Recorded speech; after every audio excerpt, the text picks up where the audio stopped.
Alrighty.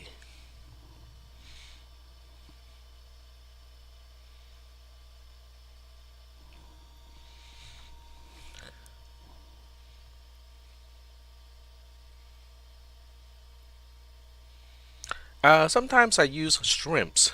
I find that if you use an air fryer to prepare some shrimps, already shelled, but raw shrimps, you put it into an air fryer, and then just kind of cook it, and let it dry up a little bit, and then just kind of put it onto the quesadilla. That works really well too. Sometimes I have leftover tri-tip, that works really well in a quesadilla as well. Or just plain cheese, that's fine too. You just need to get some hot sauce, right? Hot sauce and quesadilla, that works.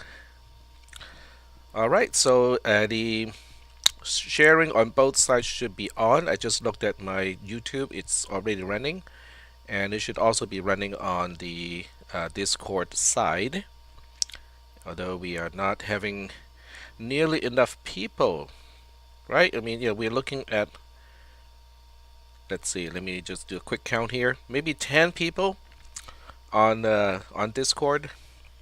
Oh, I use the Mexican hot sauce that Costco sells in twin packs. Can't remember the name, but that's the one that I use. Yeah. Well, you can say we are the few. We are the few is a very good word to good way to describe it. It's very factual because the class is supposed to still have 30 people. All right, so I'm not gonna. Yep. I cannot remember. I can look it up, but it's one of those two.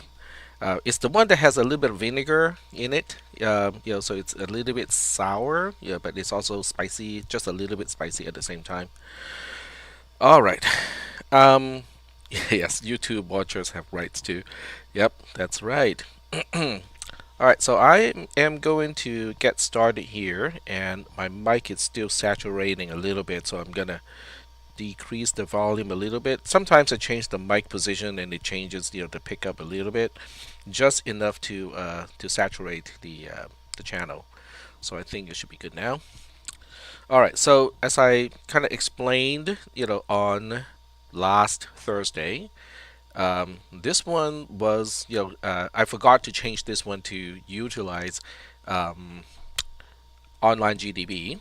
But in the class, in the lecture, I also mentioned, because somebody asked, and I mentioned in the lecture, if I remember correctly, sometimes I don't remember correctly, but if I remember correctly, I also mentioned that people can use the same starting point as the assignment that was due on Tuesday. So basically use the online GDB version as a starting point of this one. So you don't have to use code blocks, and I think I mentioned that in class here because somebody asked me about it. If not last Thursday, definitely this Tuesday. So that was mentioned. All right.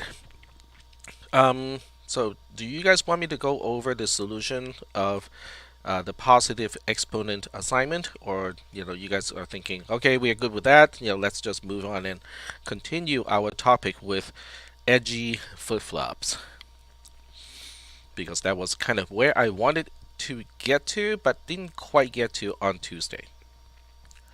So it's up to you. All right. So someone said no need to go for the solution of the positive exponent. All right. So we are all going edgy. All right. So let's all go edgy. And now I have the right chemical in my bloodstream to go edgy. That's my coffee. Yes, coffee is a kind of stimulant, so can definitely cause edginess. It also depends on the individual. For people who have ADD, which I probably do have, coffee just turns me into quote unquote normal. So that's that. All right, so we're gonna continue with the D flip flop discussion.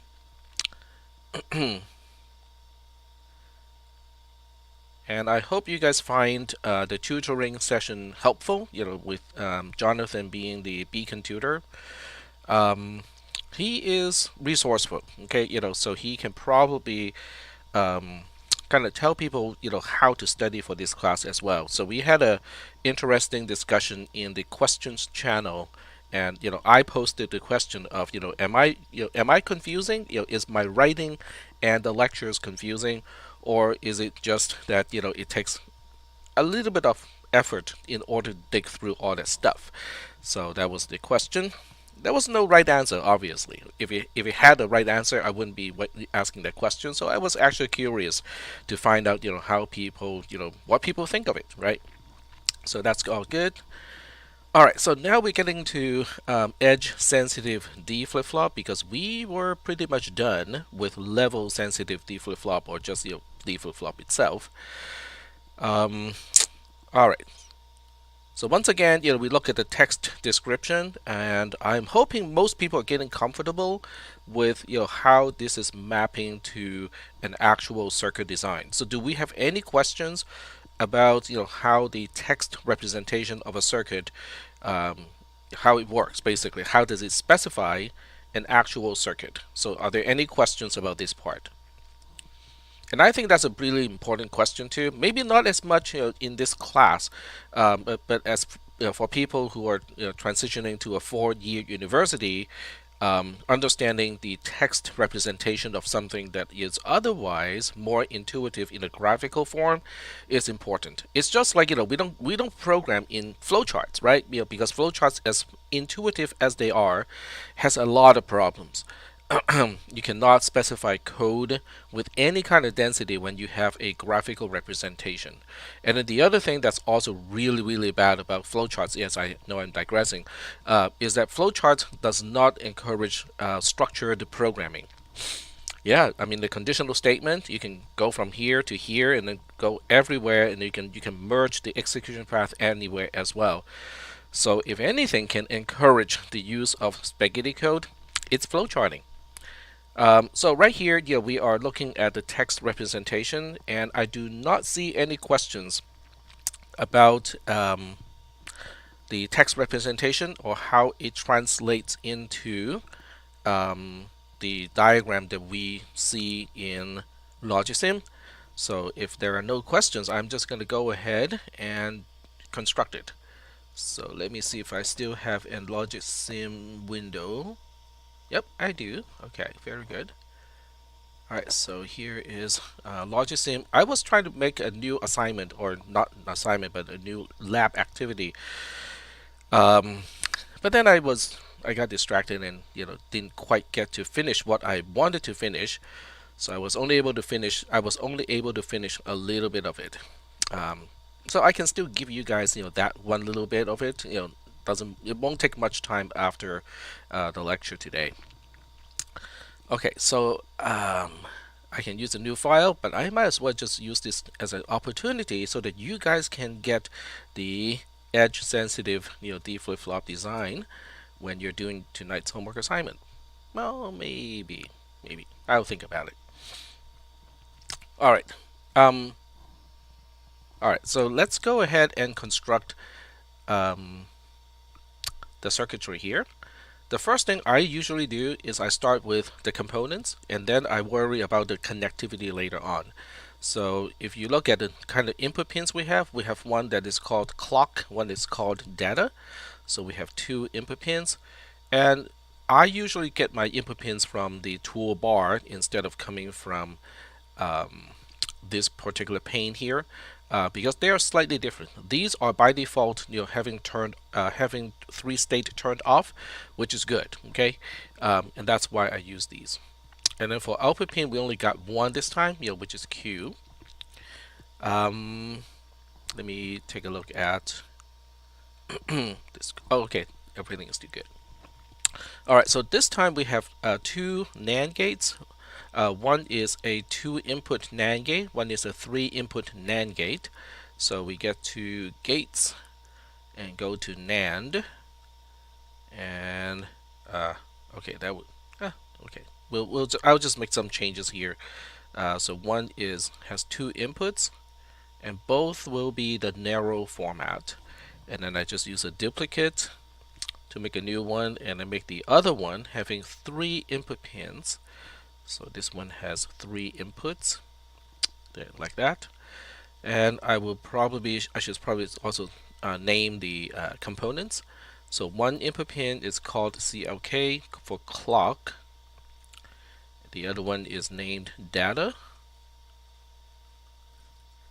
The 2 input NAND gate is N2. So the label is N2. The other one is N1. There we go. And we have 2 Ssr latches in this case. So we have S and C as Ssr latches. And I am using the wrong file. Okay. That is not... Okay, so this is kind of good and bad at the same time. So the good thing is now I can teach you guys how to include another Logisim file so that you can actually use a design from another file.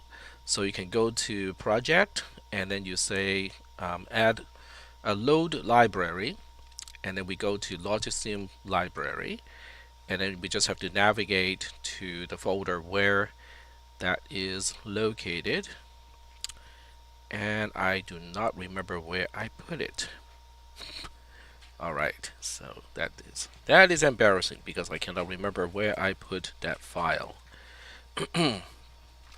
Alright, so I think I might have put it here, so I'm doing all of this off the screen. Yep, okay, so it's in memory. We'll copy that to the temp folder. There we go. Alright, so now it should be in the temp folder.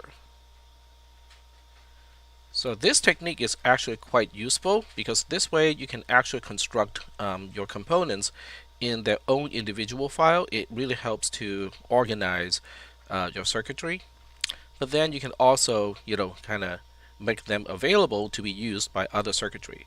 So all I did was to include a circuit file called memory, and you can see how memory becomes its own category, and inside we have the Ssr Latch component along with a NAND 2 gate, which doesn't work because that one is based on transistors. So now we just pull the Ssr Latch component, and we need 2 of them. So Control D is going to duplicate. Alright, so now we need to name these 2. One is called S, and the other one is called... Oh, okay, wrong place to put it. Never mind. Label is up here. There we go. So this one is S, and then this one here is C, and then the output pin is called Q.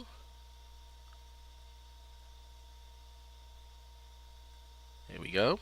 Alright, let me double check. I think we got all the components. So now it's time to draw connections between them.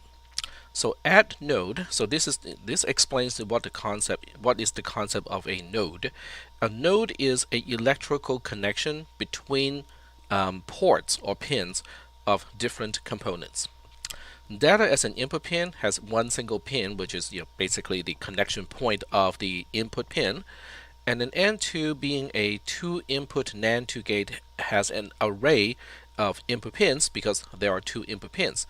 So the reason why this is an array is because functionally speaking, all of those input pins, basically they are identical. But since there are several of those, I use the notation of an array to say that there are several of these things. Now we need to use an index to specify which one we are talking about. And the number is 0 oriented, so 1 means the second one. Alright, so we have the data pin, we have the clock pin, and I think, most of the time I prefer to have the data pin on top, like so. And then we have N2, and we want the second pin of N2 to get data. Alright, so we make a connection here, from here to here. Alright, so let me just kind of pause here and see if there are any questions about what I have done so far, which is looking at the text description of a circuit and figuring out, what it looks like in Logisim. Oh, yes, I can move it I lost my mouse cursor. Alright, there we go. So we can move it like that.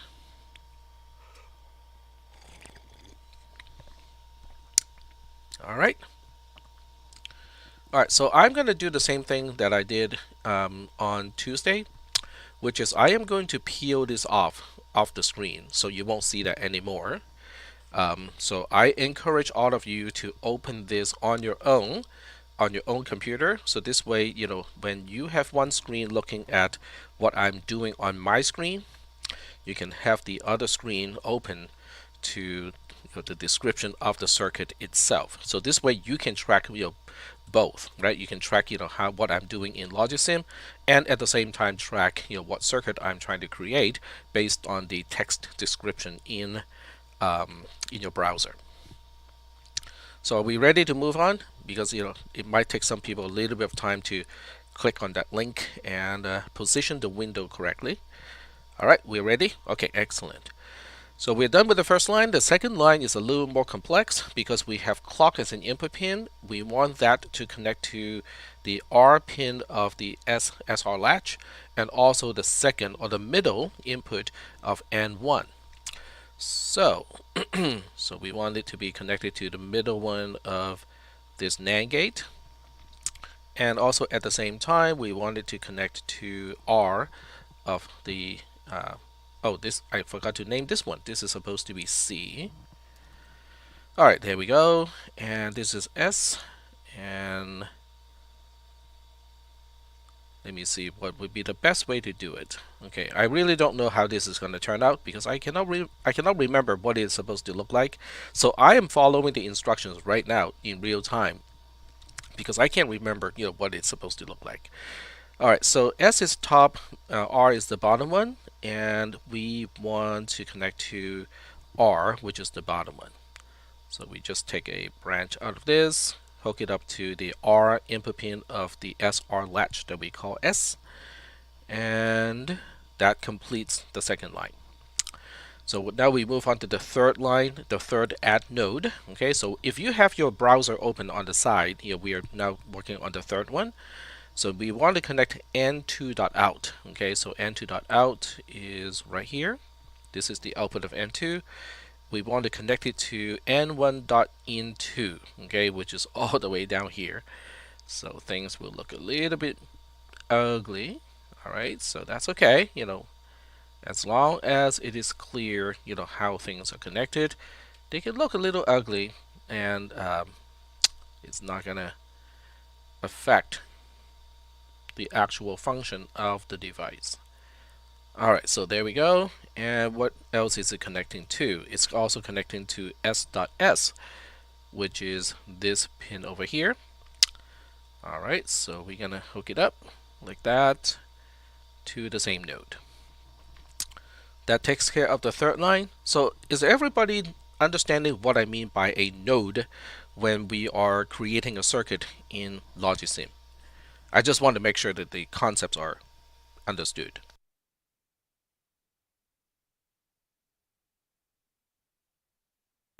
Alright, very good. Alright, fourth line, we are connecting the output of N1, which is here, to two places. We need to connect it to the first input pin of N2, which is here. So we end up with a little bit of crisscrossing. And some people might be thinking at this point and go like, it looks like we have another Ssr latch kind of embedded into this whole thing. And if you think that is the case, you would have been right. Okay, I could have used another Ssr latch here with a little bit of extra what I would call glue circuitry in order to specify exactly the same circuit. But we're just going to go with the notes at this point. Alright, so what else is it supposed to connect to? C.R. C.R is here. Okay, so we'll branch it off here and hook it up here. Alright, next we are now onto the fifth line, which is taking S.NQ. S.NQ is right here. And connected to the first input pin of N1. So, oh yeah, it's gonna look ugly, doesn't it? But that's okay, we can track that. Especially in LogicSim, if you want to track the connectivity between the components, you just poke a wire and then the entire node is going to light up. Alright, so that is that, and it also needs to connect to C.S, which is here. Alright. There we go. And now we are moving on to the very last node, which is simple. It's really simple because it's just connecting Q of the Csr latch to our output pin called Q. Now that is kind of funky because this is supposed to be an output pin. An output pin should be a circle, not a square. So I definitely messed up something here. Okay, it's not an output. Why does it look like a square? Okay, where did I? Alright, so this is just a regular output pin. And, oh, okay, I see. Okay, I got it. That was totally my bad. I probably clicked at the wrong place and then turned this into an input pin. It is supposed to be an output pin. There we go. Alright, so now I think everything looks good. Alright, so someone may be asking, what about the Q pin of S? Where is it supposed to connect to? Well, if you read the description of the circuit, it's not connected to anywhere. Now, the one thing that we absolutely need to make sure is all the input pins of all the components are actually connected to. So N2, both inputs are connected to. That's good. N1, all input pins are connected to. That's good. The Ssr latch, same thing. The Csr latch, same thing. And once again, we have a red wire ending up with an error bit. So does anyone remember why that is the case? Especially when you look at the input pin configuration of the Ssr Latch C, why are we having an error as an output for that specific Ssr Latch? The initial state is unknown. Yes, so Eric is correct that the initial state is unknown, and all I'm trying to tell the Ssr Latch right now is to maintain whatever state is in. And then the Ssr Latch says, hey, but you didn't tell me what my initial state was supposed to be, okay, and you're asking me to maintain that state. I have no idea what my initial state is supposed to be, and that's why there's an error. Alright, so so Liu Xiao is also correct. It's the same. The explanation is the same, which is good. Okay, so we have now established why it is not working. Alright, so this time I'm going to show you what the circuit does first, and then we'll go in and analyze how the circuit gets it done step by step using change propagation. So you can see how this time we have data, which is the same. It serves the same purpose as the D pin from the previous D flip-flop design. But this one here is no longer called enable, it's called clock. Okay, so the idea here is the data pin is still going to specify what bit, okay, what is the value of the bit that we're trying to remember. Now, when I say remember, I'm simply saying the output of Q of, in this case, the Csr latch is supposed to be the whatever I'm remembering. So D is, or data in this case, is trying to specify what I'm trying to remember. Clock, on the other hand, is now trying to specify the timing of when I should sample the data input pin so that I can determine what value I'm supposed to remember. Is it a 1 or is it a 0 that I'm trying to remember? Alright, so there's a little bit of text traffic. Is there a way to look inside the circuits you put into a circuit? Like, can you see right now what everything looks like inside the S and the Csr latches? The answer is yes. So because I created this component, so if you highlight it and then right click on it and then you say view Ssr latch, then you'll be looking at the Ssr latch but specific to this instance of the Ssr latch, which has two input pins both being ones and both outputs being errors in this case. So it kind of goes without saying that if you go the other way and look at the other Ssr latch like this one, it would also reflect the state of this specific Ssr latch instance. In other words, we are looking at this as an object, and we're looking at the state inside an object that is created from a class that we call Ssr Latch here.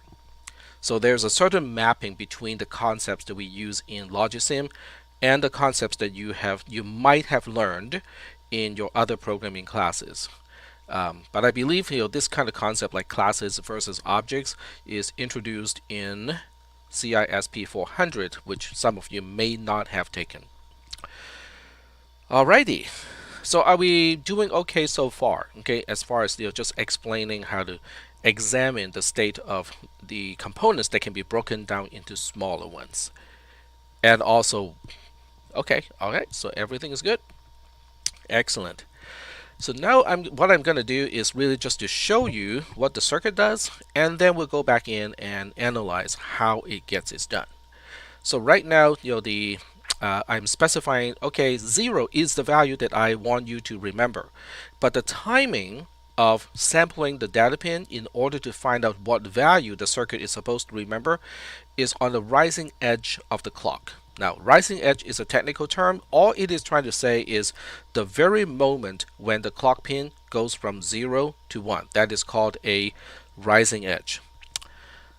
So for those of you who are curious, for those of you who listen and hear one thing and then immediately think there has got to be a term why this is called a rising edge instead of just an edge, what are your thoughts right now? What questions are popping up or bubbling up in your mind at this point?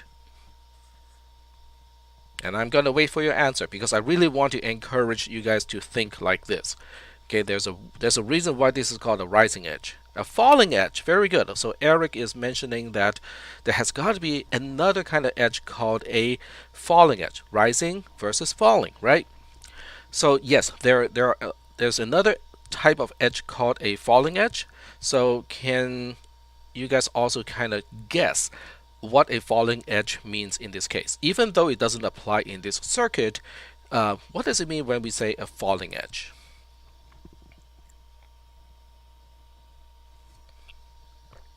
Yep, exactly. So you guys are all right. Okay, you are all correct. So Hong Liu, Eric, Ian, and probably Taylor, you guys are all correct. Okay, so a falling edge refers to the moment when a pin goes from 1 to 0. All right, very good. Okay, so this is the kind of thinking that I want to explain. Okay, when you hear a term, I automatically ask those questions in my head. Okay, don't ask me why or how it does that. It just does. Okay, but it is a very important technique for everybody to develop.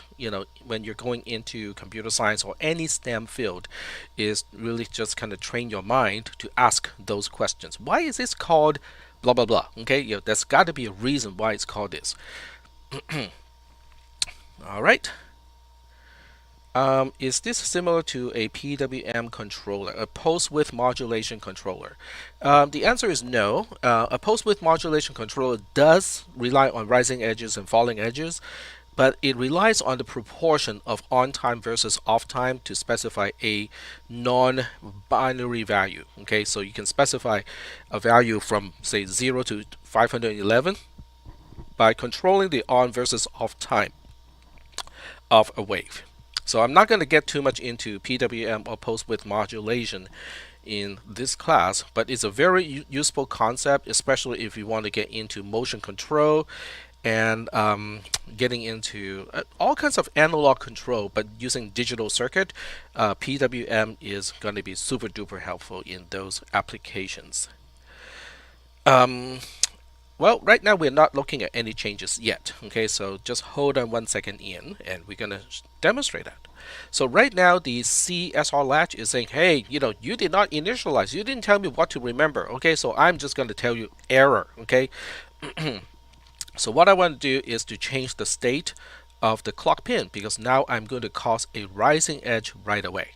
So don't worry about what goes on inside the circuitry. Just kind of focus on the Q pin over here. Okay, so I'm going to cause a rising edge by changing the clock pin from a 0 to a 1, and voila. Okay, so now right at that moment, okay, right at the moment of the clock pin going from 0 to 1, the circuitry as a whole was sampling the data pin, and it will mirror the state of the data pin to the Q pin.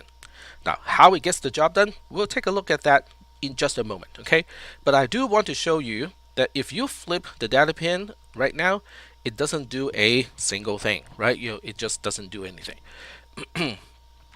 On the other hand, if I okay, let's just say that I want to change Q from a 0 to a 1. Okay, let's just say that's what I want to do.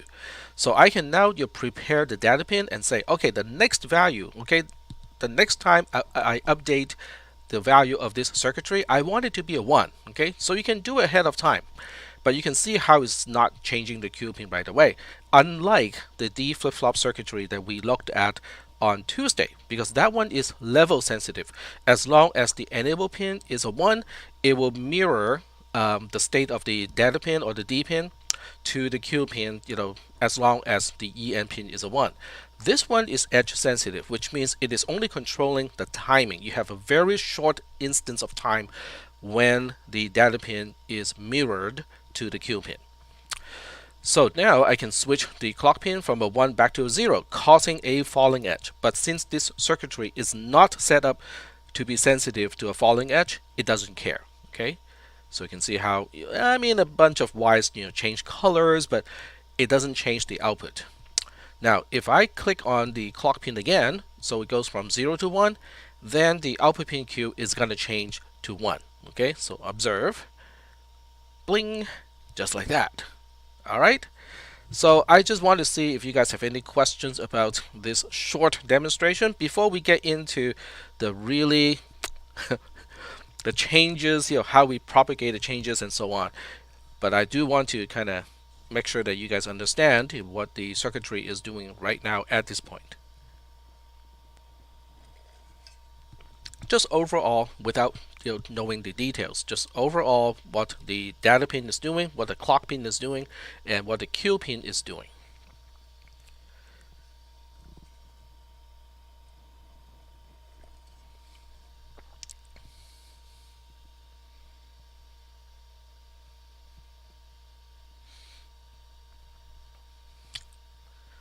All right, I can feel the caffeine kicking in now.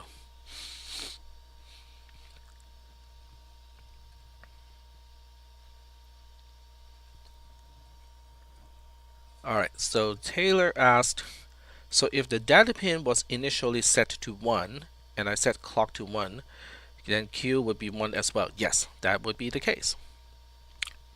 That would be right. So every time you have a rising edge at the clock pin, the circuitry will copy whatever is in the data pin, the input, to the Q pin, which is the output. Yep. And then Eric asked, what is the benefit of using a clock pin as opposed to a level sensitive D flip-flop? So I'm going to answer that question in a later part of today's lecture. If we can get to it, I certainly hope we can get to it. You need both, okay? Because one is controlling who is paying attention, and then the other one is controlling the timing of when to update. And they are both important in the context of the design of a processor. So we'll get to that, if not today, when we get to the interior design of a processor, we'll definitely get to that. So kind of hold on to that question, Eric. When we get to the correct context, then we'll talk about that. All right, so now we're going to take a look at this circuit and do a blow-by-blow analysis of how the various components change their state. Alright, so I'm going to turn off simulation first and then reset it so that we are not distracted by the color of the wires. Okay, so we're just going to keep this around just so that we can reference the design here. And then we're going to use a text editor just like last time. In fact, I still have that around, I believe. I'm just looking for it. Yep, I found it. There we go. All right. So in fact, it still has all the content from last time. So this time we're gonna change it, and I'll just put a long separator here, so that we can clearly distinguish what was from the previous lecture and what is from this lecture. All right. So let's go ahead and just say the initial state is data is 0, and the clock pin is also a 0. Okay, so this is the initial state. Okay, we know nothing about the Ssr latches. Okay, so I'm going to even comment here and say that we know nothing about the state of the Ssr latches. There we go.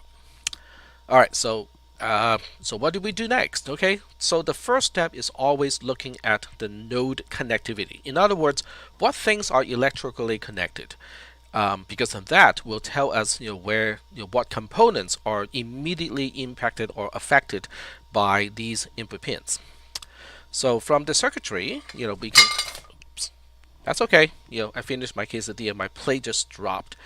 Yeah, I'm too much clutter on my desk. All right, so we look at the data pin and we find that it only connects to N2.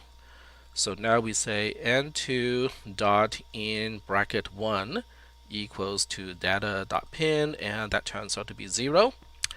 And then the next one is the clock pin. Now the clock pin does connect to a few components, so clicking on it in Logisim helps to identify, okay, where is it connected to?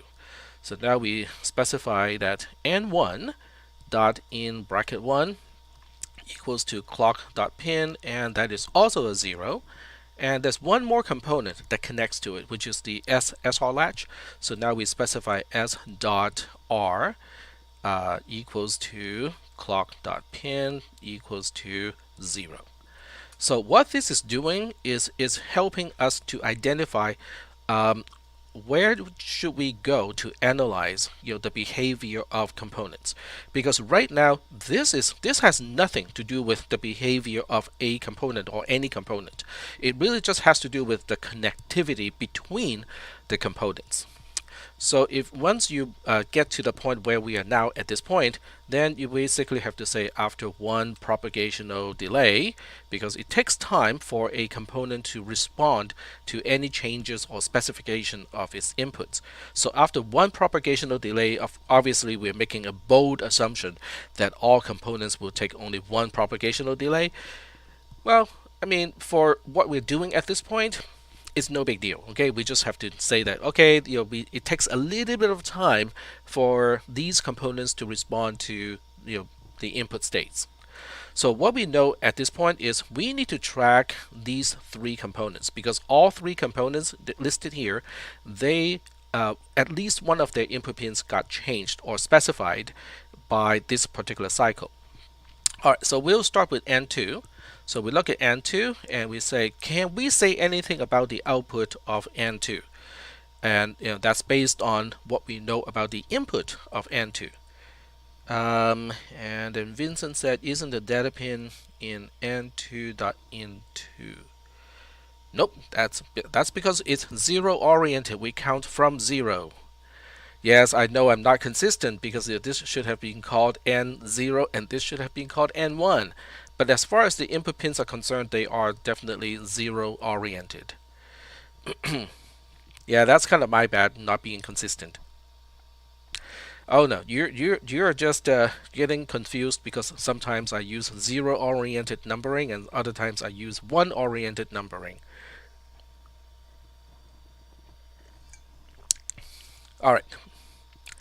Having said that, we now say, okay, but the bottom line is, do we know what is N2 the output of N2, even though we do not know what the other input pin is specifying? The answer is yes, we do know, right? And Eric is right. It's 1 and Y, right? Because in this class, some of you may have noticed, I hope the entire class has noticed, that I always ask you to explain why, right? Well, that's because N2 dot in bracket 1 is a 0, and if at least one input is 0, then outputs 1. Okay, so this kind of explanation, you don't have to repeat it like time after time, but you do have to mention it at least once, okay, so that I can see that you understand how a NAND gate operates. Alright, so that explains that. What about N1? Do we know the output of N1? kind of the same reason or very similar in terms of reasoning. So we can now say n1.out is going to be a 1 because n1.in bracket 1 also is also a 0, and kind of the same explanation. So I will just be lazy and copy and paste it. Okay, so for those of you who say, but can we just make these things, having a reference, a rule reference, and we can just refer to because of reason number 1, reason number 2, reason number 3? The answer is yes, absolutely. Okay, because the bottom line is I need to know that you understand why that component is outputting a 1. All right. Okay, what about the Ssr Latch S? Now this one does get a little bit more complex, okay, because we only know one of the pins, input pins. We don't know the other one, okay. So the only thing we can guarantee is S dot NQ is going to output a 1 because S dot R is a 0. So we know that NQ is going to be a 1, but we don't know what Q is going to output. Now it's not connected to anything. The output Q is not connected to anything, but we cannot claim anything either. Okay, we just do not know. But we do know S.R is going to be a 0 because that's what an Ssr latch works. Okay, so we say because and NQ is a 1 when S.R is a 0, when R is a 0. There we go. And obviously this really has to do with inside an Ssr latch there are 2 NAND gates, and the R pin is connected to the bottom NAND gate and the output connects to NQ, and that is ultimately why in this case when we know that the NQ pin of an Ssr latch is when the R pin is a 0, then the NQ pin is going to be a 1. So that ultimately has to do with what is inside an Ssr latch. Alright, so now what are we going to do? Well, we look at the things that we now know, the changes because of the components working. So now we know this, right? We also know this, and we also know this. So now the question is, where are these things connected to? So now we need to track down the connectivity of the outputs that we have now determined or changed because of this propagational delay. So now we are relying on the connectivity of the circuit. So does everybody understand that these 3 lines here, even though you cannot see the entire line for 2 of them, does everybody understand that this depends on the behavior of the components? It has nothing to do with, at this point, it has nothing to do with the connectivity of the components. It has to do with the nature of each component. So I just want to make sure that part is clear. All right, so we got a few confirmations. Very good. So now we move on and we go back to connectivity analysis. In other words, right now I know what these 3 components are outputting. Now it's getting back to the circuit as a whole and find out, okay, the output of this component connects to those things, and the output of this component connects to those things, and so on. So now we look at we'll look at n2.out first. Okay, so n2.out is here. And once again, having Logisim around helps a lot because this way it highlights exactly how it's connected to components. So now we can say n1 dot in bracket 2 is n2 dot out, and it is a 1. And then we look at the other one, which is the Ssr latch. So now we say s dot s equals to n2 dot out, which is now also a 1. So what this does is to help us understand, after another propagational delay, what components should we be focusing on? Because we can see how N1 got one of its input determined, and then the Ssr Latch S is also getting one of its components determined. So that is what we're trying to do. Did you mean N1 dot N bracket 1? Well, let's take a look again, right? So we are looking at N2, and this is the second one. This is the last one. So it has a It's definitely a bracket 2. I mean, I'm tracking what N1 is affecting right now, right? All right.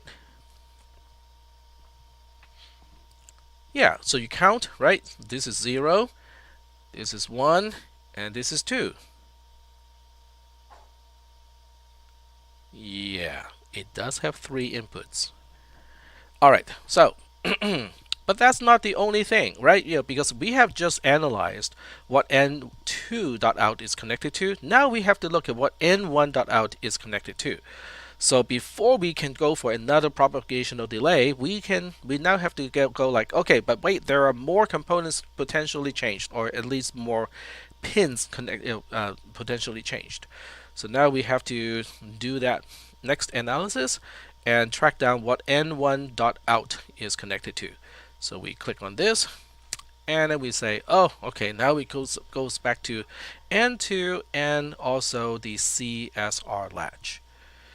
All right, so we'll just go ahead and put that in, right? So C.R is n1.out, and it now has a value of 1, and then the other one goes to n2 in 0. So we say n2 dot in bracket 0 equals to, oops, wrong place to put it, never mind. No, it is the right place. Okay, it is the right place. Okay, so we go to n2 dot in bracket 0 equals to n1 dot out, and it is also a 1. We determined that's a 1 from here. And then we also have s.nq being determined. So now we have to find out where it connects to. So we click on it in Logisim, and we find out that it connects to 2 other places. So we write down n1 dot in bracket 0 equals to s.nq, which is a 1, and it also connects to c dot s, and that is connected to s.nq, and it is also a 1. Whew, okay. So what this is now saying is, in the next propagational delay, what do I have to analyze? Well, we got N1 being affected because you can see how the input of N1 is affected both here and also here. We know N2 is affected because N2 is affected by N1.out. And we can see how the CSR latch is affected because C.R and C.S are both determined. And we also know the SR latch S is also affected because S.S is also affected by this particular cycle. So after one propagational delay, we have to analyze all 4 components. Alright, so obviously we are not quite done yet, but I want to see if there are any questions about what we are doing at this point.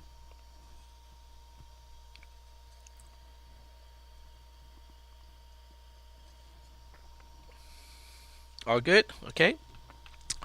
Alright, so there was a point brought up in the questions channel of how sometimes people feel that, so in the lecture when I'm explaining things, everything makes sense, and I seem to be doing okay, I'm understanding everything, but then after class or when we have the next exam, people will go like, okay, but how come I'm not quite getting the material? How do I know whether I'm getting the material or not? So that was a question, and it's a fair question. So that's why, if anyone has any questions, like, I don't think I'm fully getting it. I think I get a gist of it. You might want to write some notes, okay, in your notes, and kind of note the time, which is 6:18 p.m. right now, so that you can kind of get back to this portion of the recording and try to watch it again. But this time you can pause, right? Because when you're reviewing the video, you can always pause and really just kind of think about it, jot down some notes, and then move on and continue.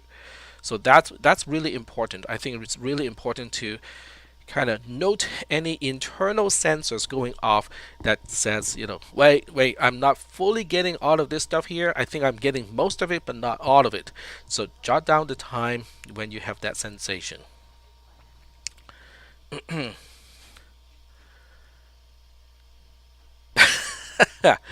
I don't have to design any hairy material.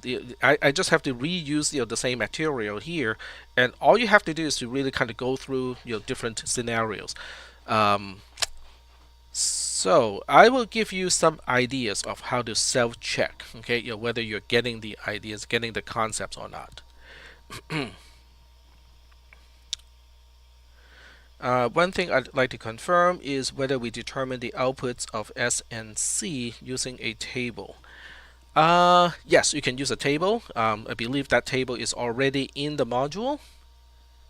So there is a table you can look up, okay, based on the S and the R values. I'm just scrolling through in my browser to see if I can find that table. Yep, there is a table. I'm just gonna pull that into the recording view for a moment here. There you go. And now pulling it back out. Well, since I'm assuming all of you have read the module, you would have known where to find that table, right? I think it doesn't hurt to have these tables. Truth tables are particularly helpful because it is in a very concise format, and it shows you what input corresponds to what kind of output. So I think it's always helpful to have those tables handy, which means you don't want to be finding or searching for those tables in an exam. You want to put it where the definitions go, where it is easy to look up and just go like Ssr latches, put right there. Okay, so there's the truth table. Okay, next question. Does the Ssr latch truth table work the same? Well, okay, alright, so that's an interesting question because it's the same Ssr latch. Okay, so whether I'm using an Ssr latch in a level sensitive D flip-flop or an edge sensitive D flip-flop does not change the behavior of the Ssr latch itself. Just like a Nand gate works exactly the same thing throughout the semester, right? Because that is the nature of the Nand gate. So the truth table of the Ssr latch has nothing to do with what it is inside, because it's just a component of another component, so it doesn't change the behavior of the smaller component, which is a part of the bigger component. Alright, and that's the whole concept of modular design, right? Because once you have a module, you can use it in whatever context you want to use it in, and it doesn't change its characteristics. You can put a gas engine into a trimmer, you can put a gas engine into a mower, you can put a gas engine into a moped, and it works exactly the same way. Right? I mean, how the piston moves, the force cycles, and so on and so forth. It doesn't change. It doesn't change because the application has changed. So keep that in mind. Alright, so getting back to here, and as some of you have noted, okay, this is going to get hairy. Well, the hairy part is only because we need to track down what the values used to be, and you can use a table or something like that to kind of make it more clear, but right now I'm just getting a little bit too lazy and not using that approach. So I want to find out what N1, the output of N1 is at this point. So I need to go back and track down all the inputs of N1. So we know the top one is, and we're talking about N1 here. So we know input bracket 0 is a 1. What about input bracket 1? That is still a 0. So we're good. Okay, so we know that N1.out continues to be a 1. Now it's important to kind of use the word continue because we knew it was a 1 before. Right? Because it was a 1 because one of its input was a 0, but it continues to be a 1 because n1.in bracket 1 is still a 0. What about n2? So we look at n2. So we look at n2.out. So we now need to look at both input pins of n2. So we know 1 is in bracket 0 is a 1. So now we need to look at in bracket 1. In bracket 1 is still a 0. Okay, so we basically say the same thing. Continues to be a 1 because n2.in bracket 1 is still a 0. Okay, And you're supposed to use the full explanation here, where at least one input being a 0 means the output is a 1, but I'm gonna be abbreviating a little bit here. Now, Ssr latches have two input-output pins, so we'll try to figure out both if possible. If not, we'll go like, okay, we cannot tell. So now we look at the output of C, but we have to first look at the input of the Ssr latch C first and see how they're configured. So we can see how C.R is a 1. We can also see how C.S is a 1. So now we have to say C.Q and C.NQ are maintained because both R and S are 1s. And from the truth table, that specific input configuration tells the Ssr latch to maintain change or no change for the output. But since we didn't know what they were before, we still cannot know what they are now. Now the Ssr latch is a little bit different, so we want to find out both input pins if possible. So we know S.S is a 1, but we also know S.R is a 0 from before. So now the output state of the Ssr latch is completely determined because we now know both input pins. So now we can say C.Q is a, let's see, what was it again? It should be a 0 now. S.NQ is a 1, and that is because S.R is still a 0, and we also now know S.S is a 1 because that's new. Okay, we only know about S.S at this point. We didn't know about that earlier. All right, so now now that we have analyzed based on the behavior of each component, we look at the output and then we ask, where are these outputs connected to? Should we track them down? Now you might look at this and go like, well, but Tech, isn't this going to lead to an infinite loop because we just keep looking at the input and then the output and then back to the input and back to the output? Not quite, okay? Because any output that has a continues to blah blah blah, we don't track it down because they're not changed, right? So if they're not changed, that means their impact to the other components would not have changed either. So we don't track down what n1.out nor n2.out are connected to. We only want to track down the ones that are now determined or now changed. Then we have to track those down, okay? Now C.Q and C.NQ, we don't have to worry about those either because they're not going back to the beginning of anything. But we do know that Q is unknown. Okay, so that's the only thing that we can conclude is Q dot out is unknown. Okay, but not quite done yet because now we have to look at the output of the Ssr latch, right? So when we look at the Ssr latch, we look at S.Q, which is not connected to anything. All right, so that's good. It's a dead end, right? And then we look at S.NQ, and this time I forgot something because S.NQ was already determined to be a 1. So now I should have said continues to be a 1. Continues to be a 1. Which means it has not changed.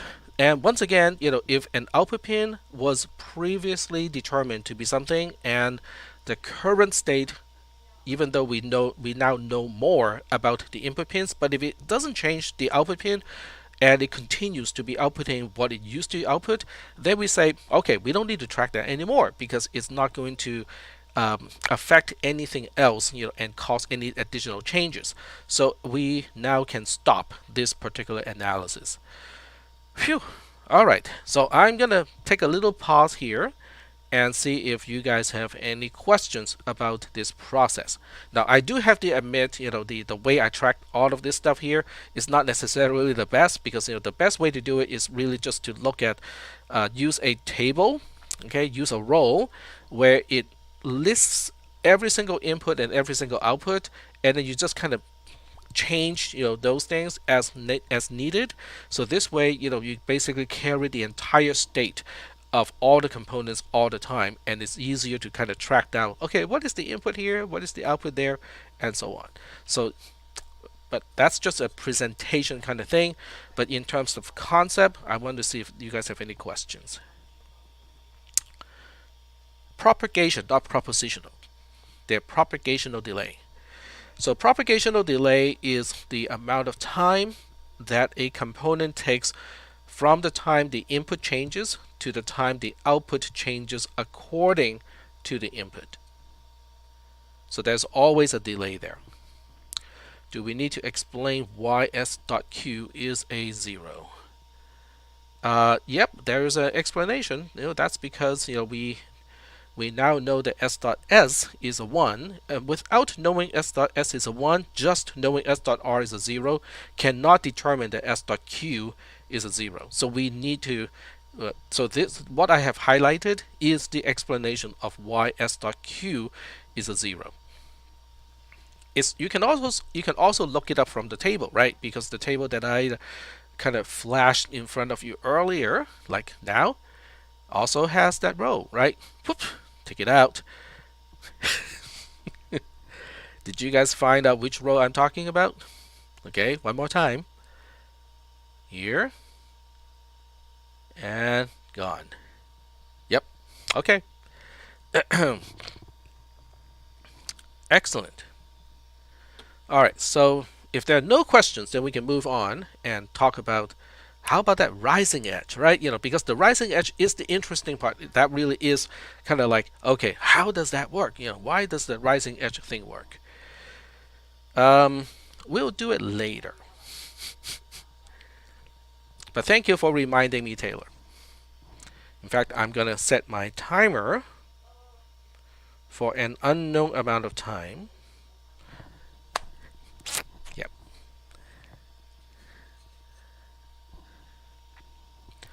All right. So, are there any questions other than when I'm going to take attendance? 7 of 9. My nickname, in my past life as a software engineer, depends on who you ask. If you ask me, I'm the group leader of the software engineering group at the company. But if you ask my boss, who also owns the company, I was the director of software development. In other words, he saw me as a general who should be in the war room with him, plotting, what move to use next. Okay, and I see myself more as a sergeant who is charging first before my troops follow me. So, just a slight difference in terms of perspective. My pay certainly confirms the latter, not the former. Oh, it's not brave. It has nothing to do with bravery. It's just that I was insane. I was bored to tears. I need action, man. I need action. I don't need to be sitting in a meeting all day long.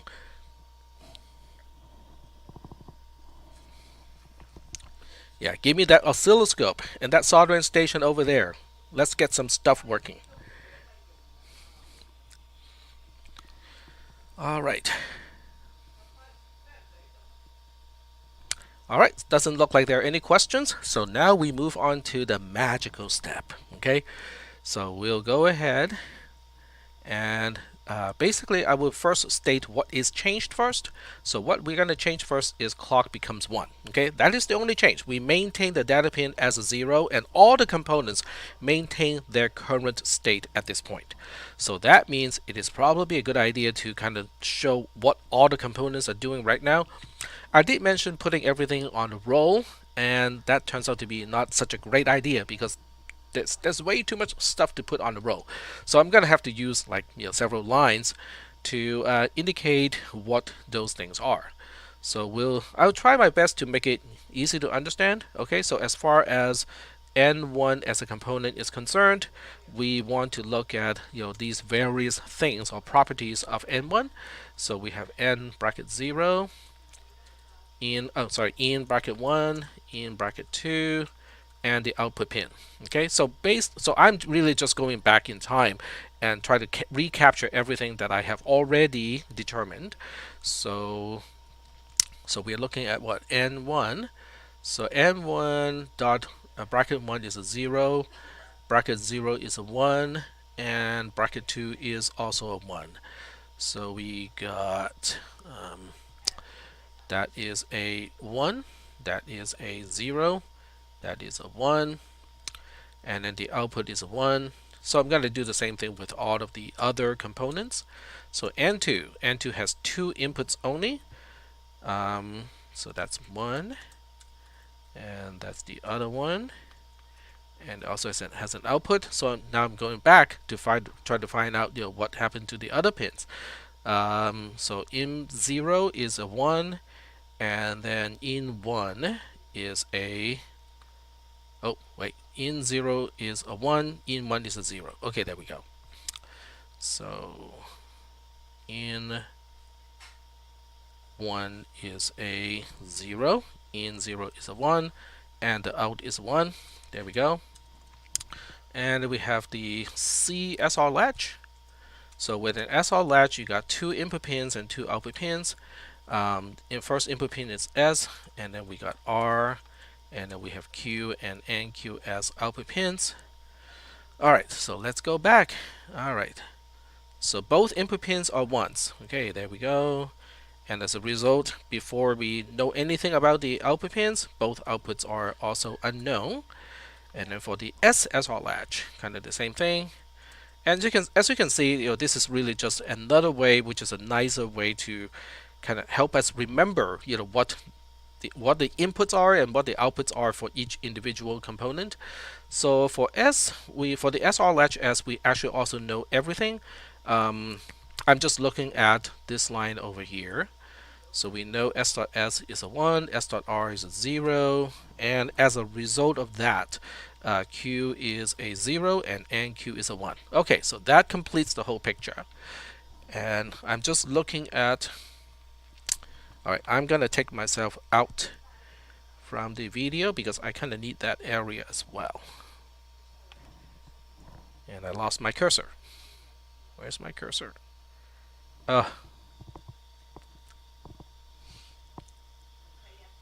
Sometimes it cannot get below a certain point. I don't know what the pattern is. I'm gonna have to figure that out. Alright, now what are we gonna do? Now we say let's go ahead and change clock 1 from a 0 to a 1. Sorry, so we are changing clock from a 1 to a 0. So if we change clock from a 0 to a 1, what is it gonna impact first? Well, let's click on it, right? Click on it and we'll find out that, okay, it's going to change 2 components right away, directly. So now we have to track that down. And so what I'm going to do here is I'm just going to copy and paste. This is the state before we change the clock pin. So now we go here and then we say, okay, what is the change because clock went from 0 to a 1? So we look at this and we go like, okay, so N1 bracket 1 is going to change from a 0 to a 1 because clock is a 1 now. And then the other one that is changed is the S.R pin. So we also look at this one and go like, okay, that's also going to change to a 1 because clock is now a 1. Yep. Okay, so someone posted something in the text channel. So everything before was falling edge. No, there's nothing rising edge or falling edge right now. Okay, the effect of a rising edge is not demonstrated yet. Okay, so there are no analysis of edge at this point. We just started the analysis of the rising edge because clock went from 0 to 1. It was 0 all along before. Okay, let me find out which line. Before this point, it was 0 the entire time. So there were no edges, there were no changes. Alright, so let's move on. Oh, I forgot to mention why I mentioned in my previous live, because I was also called 1 of 7. That's why I mentioned that, because somebody posted a GIF of 7 of 9. I just thought it's kind of funny because I was called 1 of 7, also Geekosaurus, in my previous workplace.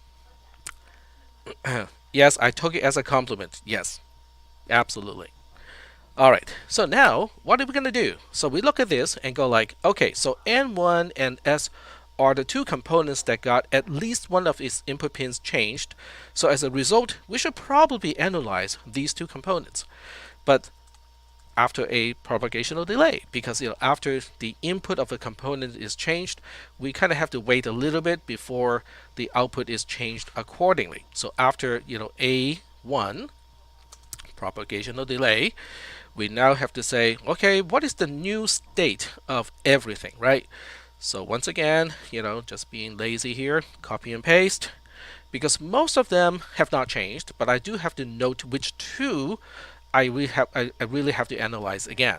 So the two that we have to analyze again is where in so that would be N1 that needs to be analyzed, and then S also needs to be analyzed. And now we can kind of get rid of all this stuff here because that's explained already in the previous one. So just a whole bunch of notations here to kind of make it more clear what we are dealing with. All right, so almost there. There we go. All right, so now we know N2, we don't have to analyze it, or at least not at this point. And same thing for C, we don't have to analyze it here, not at this point, because N1 and S are the two components that are directly impacted by the change of the clock input pin. So now we look at N1 and we say, oh, all three input pins are 1, so the output is going to be a 0. Okay, so we're going to have to change. So that is changed from a 1 to a 0 because all inputs of Nand are 1s. Okay, now it's time to take roll. So we are taking a short break from this. And let's see. I'm going to reuse this activity here.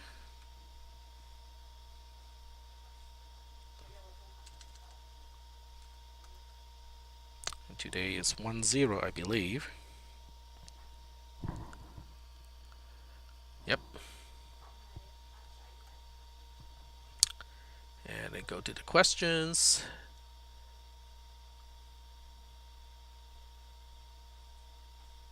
Okay, edgy is fine. This was actually from last semester, so we are kind of right along at the right time at this point. And I forgot to change the time, so I need to change the time and release it so that you guys can do it. I would make it 7 p.m. That should be plenty of time. Nobody should complain and go like, but I went to the bathroom. I missed this. All right, there we go. Published. Okay, so you guys can go ahead and just type edgy. I'm going to put that word in the text channel. And by the way, if you have not watched Picard, some people like it, some people really absolutely do not like it. I'm talking about track keys here too. But I think 7 of 9 actually did, the character was doing a pretty good job there. Jerry Ryan is the name of the actress, and her background is kind of interesting too. She actually has ties to certain politicians before she divorced the politician. And her divorcing of the politician actually caused, if I remember correctly, caused the downfall of that specific politician too. So, yeah. Okay, that's one way to describe it. Yes.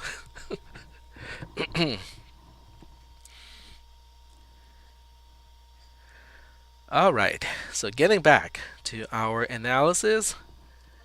There we go. We got about 8 minutes to go, and I think we got enough time to finish this.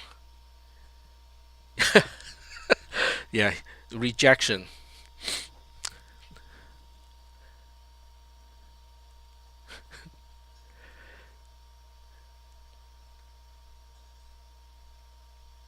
Road taking. Yeah, they're supposed to be road taking. Yep. All right. So now we can continue our analysis. Now this format is really nice because despite all that distraction talking about 7 of 9, I can still continue to get back here and go like, yeah, we kind of need to analyze this next, right? That's the next thing we need to analyze. So at this point, the Ssr latch is having 1, 1 as input. So we can look up that table. Remember the table that I flashed in front of you and then put it away, right? So when both inputs are ones, the Q and NQ are noted as NC or no change.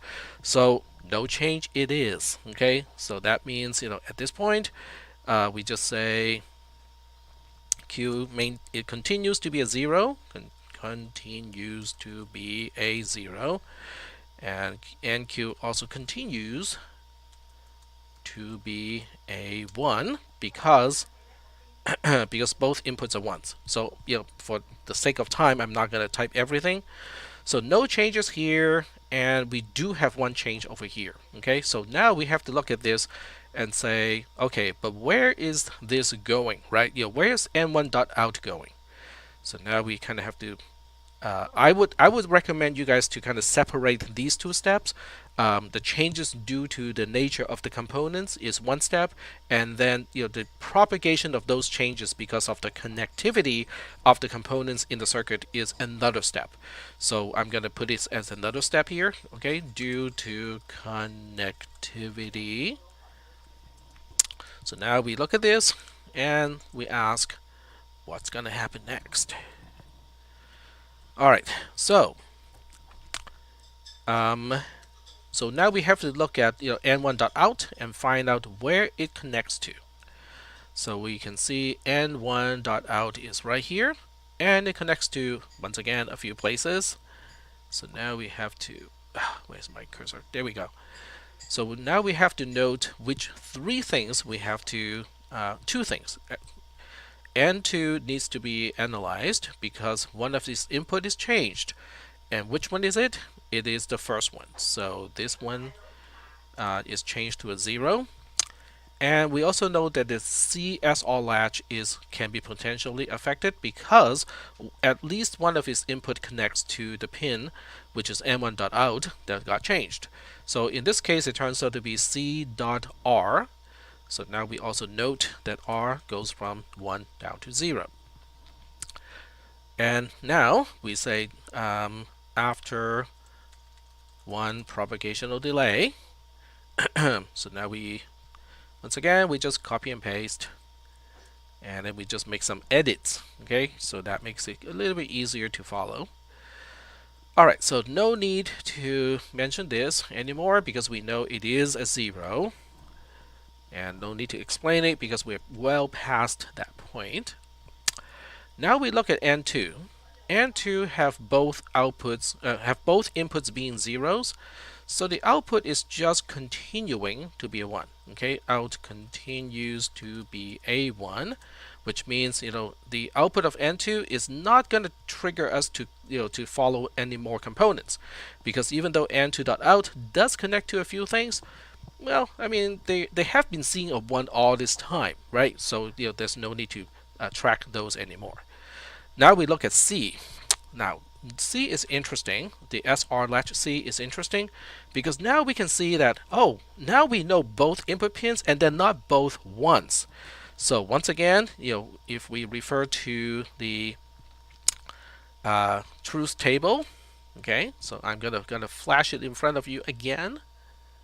Where I just have to find my cursor because I keep losing track of my cursor. There we go. Okay, so we got a 1 and a 0, right? So the output is going to be a 0 and a 1. Okay, and I should be careful to also use the same notation, meaning that they got changed. Okay, it went from unknown to known, being 0 and 1. Now the nice thing is they're both dead ends, right? Because okay, let's first start with the easy one.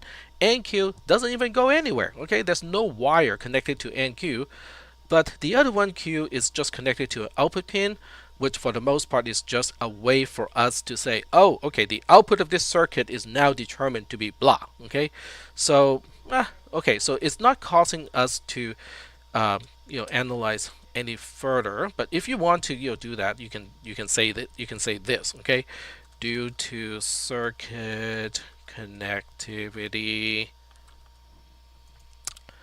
So would unknown to 0 or 1 be falling or rising? That is neither, because we don't know what it was. So that would not even be considered an edge because because we don't know what it was, right? It could have been a falling edge if Q was a 1, but since we don't know what it was, so we cannot say whether it's an edge or not. Okay, so that was an interesting question, but the answer is we cannot classify that as a change. We can only classify that as now we know what it is.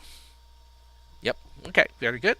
So due to circuit connectivity, we now know that Q dot pin, because for input pins and output pins, the only thing you can connect to it is quote unquote the pin itself. So that's why it's just Q dot pin is the same as C.NQ or C.Q, which is now known as a 0. Okay, that's the only thing. That's the only thing we can add is, yeah, we know the output pin is now a 0.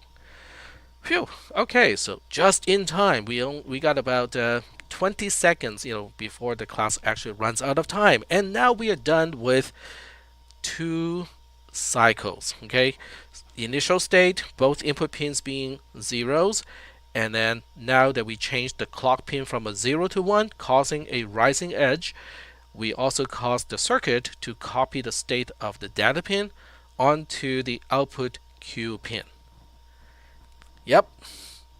So this is how we analyze a circuit without the use of logic sim. Now, some people may say, but why would you want to do something by hand when the tool can do it? That's because there are certain transitional stages, in between stages, that we analyze by hand, that we can detect that a component changes its output twice. Okay, first it changes to 0, then it changes back to 1.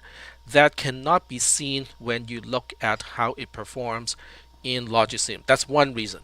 The second reason is, okay, I'm expecting people, being you, knowing how to do this, not knowing how to use Logisim to find the answer. Okay, because I think this is well within what you can do in this class, because it is about following us.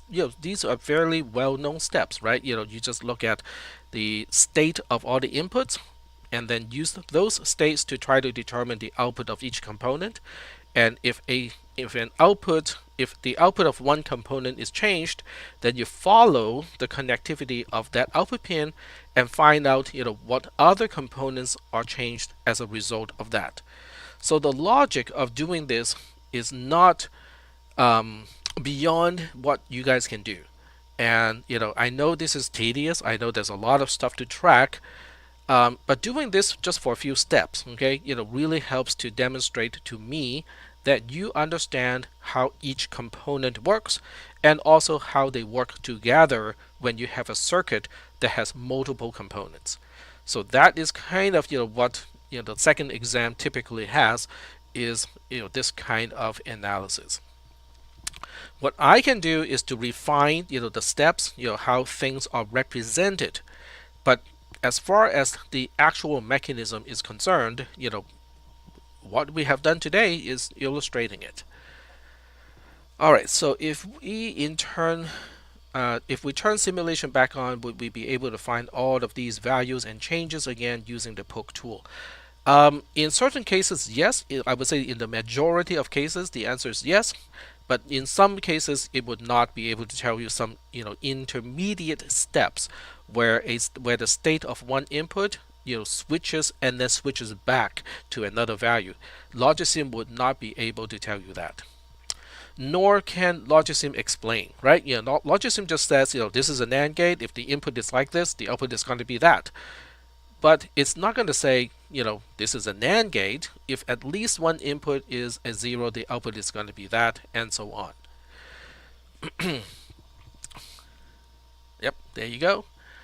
Just kind of keep in mind that in the test, in the exam, I will specifically design a circuit or design a circumstances where I can tell whether people are just copying from Logisim versus actually trying to figure out everything by hand. I'll just make it very clear at this point so that nobody is going to be disappointed when they get to exam 2. because my job is to assess you, not whether you can use a tool. So as much as I do not want to do the assessment part and give everybody a grade, that is part of my job. Yeah, I know. You guys cannot believe that either, right? Tech doesn't want to actually evaluate and give people grades. All right, so do we have any questions about this? If not, I'm going to give you a very short lab assignment because I just did not have time to finish making the quiz. All right, so doesn't look like there are any questions. Okay, so I will give you my half-baked lab for tonight. It's embarrassingly simple, but it's better than nothing.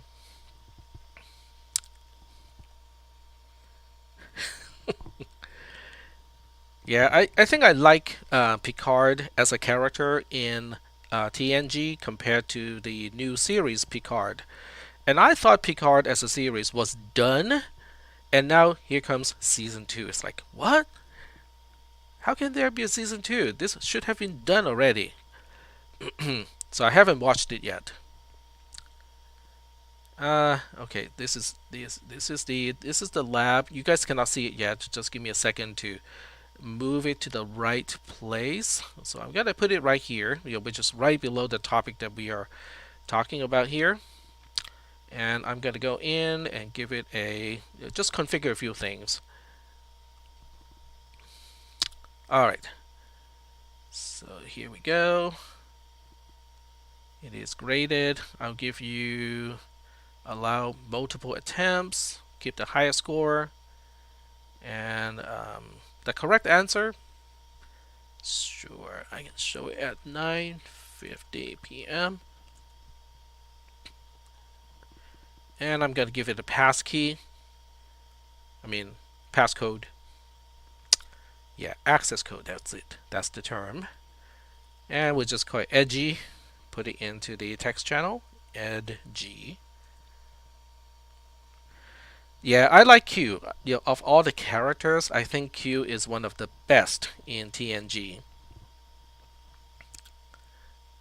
Alright, so this is all going to be done by 9:50 p.m. And trust me, you guys will get it done way before 9:50 p.m. because there are only 2 questions. The second question is kind of open-ended. It wants you to describe certain things. So you're going to have to describe the entire sequence of things. You'll get to it. You'll see. The purpose of this lab is to let me save and publish first. So for those of you who don't want to hear me yakking anymore and just want to get this done and get this over with, go ahead. And for those of you who want to stay a little bit behind because I'm going to explain what kind of answer I'm expecting, stay behind. Yeah, I noted a few people just left. Yes, I noticed that. Yes. All right, so this is the second question. The purpose of this lab is to introduce some of the components that will be important in the processor. And one component, particularly a register, is related to a D flip-flop. But instead of giving you an assignment where I just give you the entire circuitry and ask you what it does and so on and so forth, I'm just going to ask you to kind of look into a circuitry, read the description of that component, and then figure out how to make certain things work. So there will be some reading, and for those of you who think text writing is a little bit concise, a little terse, you're going to be reading the documentation of Logisim. So I'm not sure who is worse, okay? But I'm fairly sure that the documentation of Logisim, along with anything you can search online, okay, using Google, will be sufficient to explain what a multiplexer is and how to use it. So I would recommend the built-in help of Logisim as a starting point. I believe that should be all you need, okay? And having this circuitry built and just kind of playing around with the input pins and watching how the output pin is going to change, it's going to be helpful. Trust me, this is going to be very helpful when we get to the processor design. And then the second question is about a register, and there's a specific task that I want you to do. So the question is about, it's basically just a free writing area here, so that you can tell me this is step 1, this is step 2, this is step 3, this is step 4. So after completing these steps, then the output, is going to be in the state of 0, 1, 1. So you're going to have to show me that you understand how a register operates when you explain the steps. Yep, that's it. Just 2 questions right there. Okay, just 2 questions, and most of the time I think you'll be spending reading and experimenting. Okay, so this is what I would do. Okay, I would just build the circuit first. Okay, I'm going to look at this, build a circuit. Okay, and those problems about the bit width of stuff not matching is going to come back. Okay, so but at this point of time, I think most of you really should understand what is the width of a bit and how to change the properties of a component at this point, so that you can recreate this circuit in Logisim. Once you have the circuit already done, read the documentation of the multiplexer and then experiment. Okay, because I was doing this before I read about the feedback of my lectures, and my material tend to be a little bit too abstract. Well, this is a counter example to that, right? Because this is kind of hands-on. You just finish the circuit here, and then you just do the monkey thing. Okay, when I say the monkey thing, I mean poke this, poke that, change this, change that, and so on. Guess what? You only got 3 input bits. Okay, there are 2 here and 1 here. There are only 8 possible combinations. So it doesn't take an infinite number of monkeys, an infinite amount of time to do this. This is not Shakespeare. All right, so it only takes 8 monkeys, each one trying a different combination compared to the other 7 to get this done. All right, so this is the question number 1, and then question number 2 is not much harder. Okay, it's about reading the documentation of what a register is, and then once again experiment with the circuit. Now this one is more complex, and that's why there are 4 points associated with question number 2, because it is a little bit more complicated, because you kind of have to know which one of these inputs to change in which order and so on. But what we talked about today, the rising edge thing, how the rising edge is controlling the timing of the update of a D flip-flop, that's going to be coming in handy here. Okay, so there you go. I mean, this is your lab for tonight. All right, so I think I'm running out of stuff to yak about, unless you guys give me more excuses to yak. Yes, the X3, not 3X, the X3. Yeah, I hope the author of Logisim is not going to be sued by BMW. Yes, the second question is definitely going to be graded manually. Yes, which is going to be a lot of work for me. But it's okay, because I think that is necessary in order to to kind of get you guys to understand how this component works, because this is one of the core components. It's also the reason why we talk about D flip-flops. So there's that. Well, that is for you to figure out. Okay, how do you make a constant of blah? All right, so I am not going to explain it, but I will show you Logisim, and then I'll see if I can. All right, so the first thing is, you probably want to go to help and go to library reference and see where you can find constant as a component. So where do we find components? Where do we find all the NAND gates, the AND gates, the OR gates, the NOT gates, the not registers, input pin, output pin, and so on? It's going to be one of these things, right? And then what do you do? Right? You just look sequentially, right? You just look at here and go like, okay, do I see constants? And then you look at the next one and say, do I see constants? And then look at the next one and say, do I see constants? That's kind of how you find out where to find the component called constant. Then you put into the circuitry here, and then you look at the property, and then you kind of have to find out, how to configure the properties. Okay, because the questions specifically say one thing that will annoy some people to no end. Let me point out which part here, just so that those people will be specifically super duper annoyed at this point. Others are intentionally left off. In other words, the width of something are intentionally left off because you should be able to infer from the rest of the circuit. In other words, you should be able to figure this out. Okay, and you got, technically speaking, you have 80 minutes to do this, but realistically speaking, you have 160 minutes to do this. That's a lot of minutes to read, experiment, and figure out how to do something. So there you go. So I hope I addressed or responded to the question without answering it.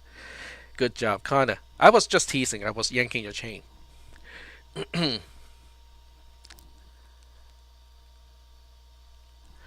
All right. So I think I'm really out of stuff to talk about at this point for this lab. So I'm going to sign off from the screen share and also YouTube. But I'll be back in about 10 minutes or so and see if there are questions for me to respond to. Not necessarily answer, but to respond to. All right.